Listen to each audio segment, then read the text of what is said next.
Здравствуйте, мои дорогие! Я снова рада видеть вас на своем канале. Ну что, девчоночки, сегодня новый урок. Поехали!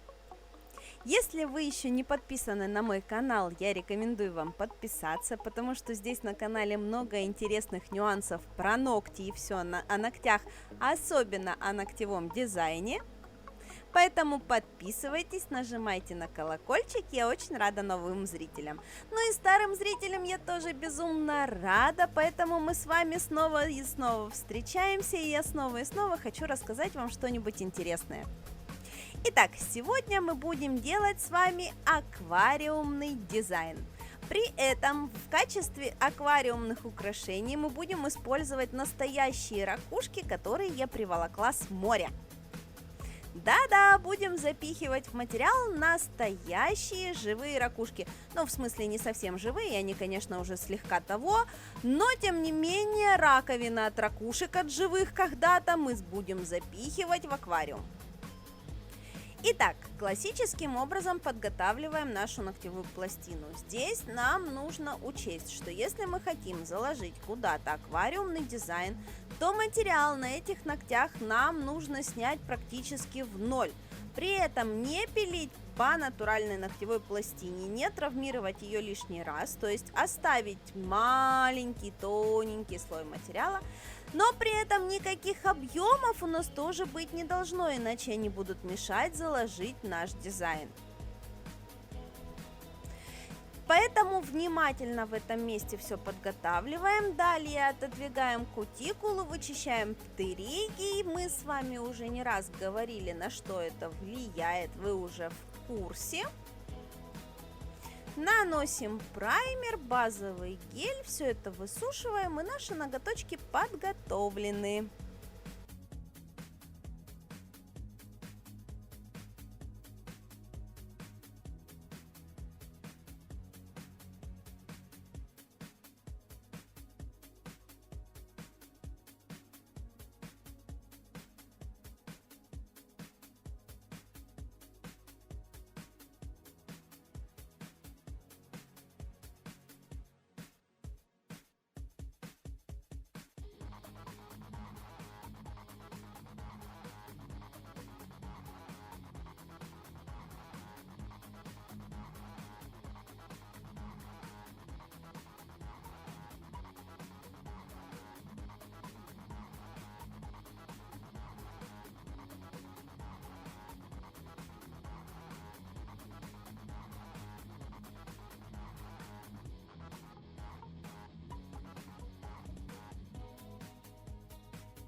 А теперь начинаем вытворять.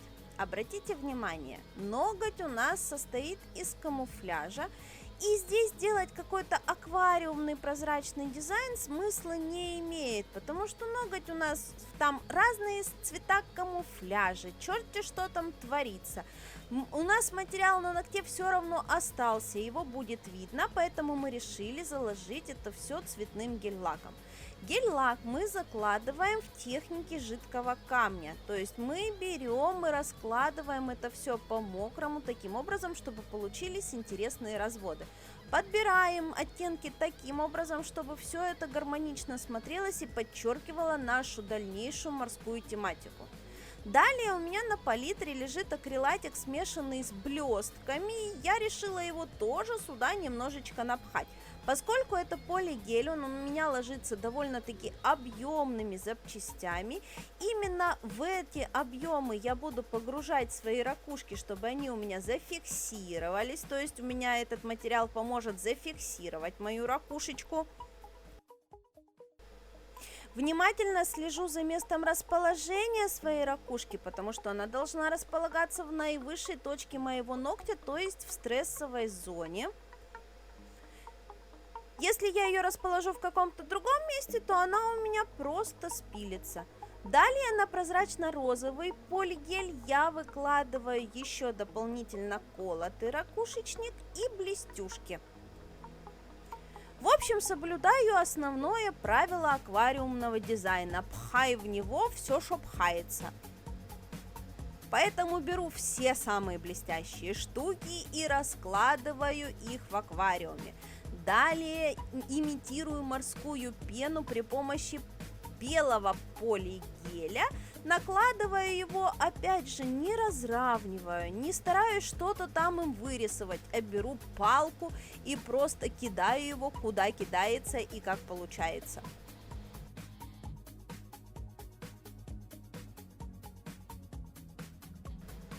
И для того, чтобы подчеркнуть глубину и сымитировать именно морское дно, которое виднеется сквозь воду, я решила перекрыть это все не прозрачным материалом, а прозрачно-розовым. Он дает легкую, незамысловатую дымкость моим ногтям, и получается очень интересный эффект. Ноготки выглядят даже глубже, чем с обычным прозрачным материалом. В общем, перекрываю все прозрачным розовым, сразу же выстраиваю архитектуру своего будущего ноготочка. Стараюсь сделать таким образом, чтобы пилить как можно меньше мне потом было. Если мне где-то не хватает материала, я его добавляю. Если где-то излишки, то могу убрать. В общем, делаю все как обычно.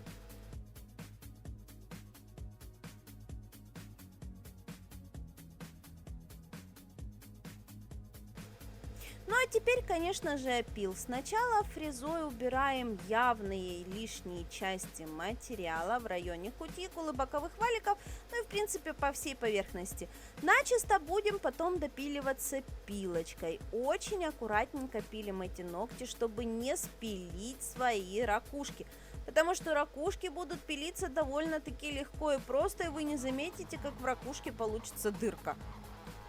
Поэтому пилим и внимательно слушаем. Материал у нас пилится мягенько, фреза по нему не звенит, а по ракушке будет именно звенящий звук. Поэтому как только вы зазвенели, все, пилить больше нельзя. Все остальные ноготочки и аквариумный дизайн тоже допиливаем при помощи пилочки. Пилочка у нас работает по схеме классическая пила миндаля. Эта схема на канале уже есть. Если вы не видели, посмотрите.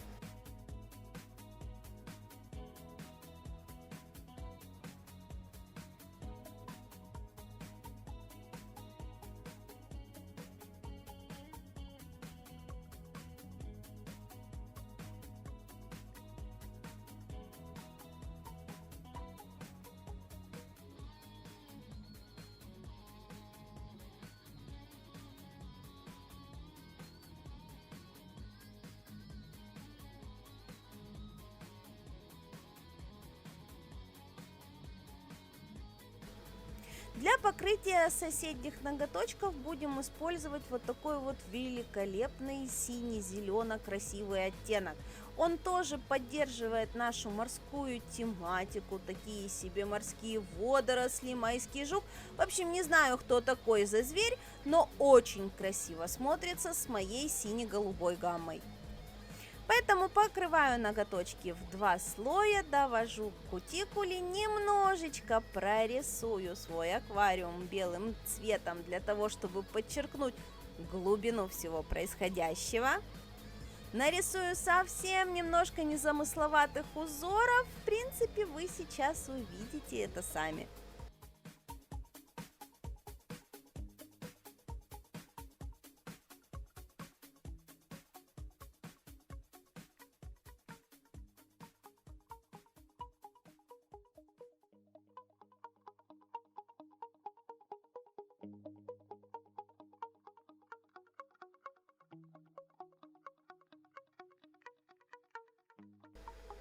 Итак, у меня морское дно, у меня морские гады, у меня они пускают пузыри.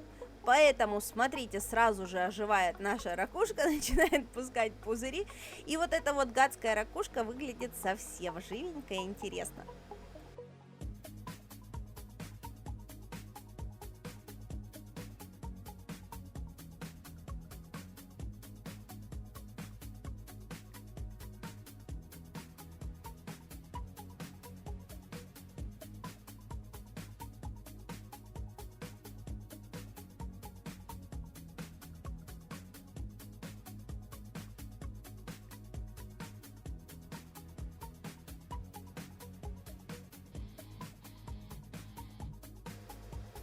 Ну а теперь все самое залипательное — это перекрытие нашего дизайна финишным покрытием. Это просто волшебный момент.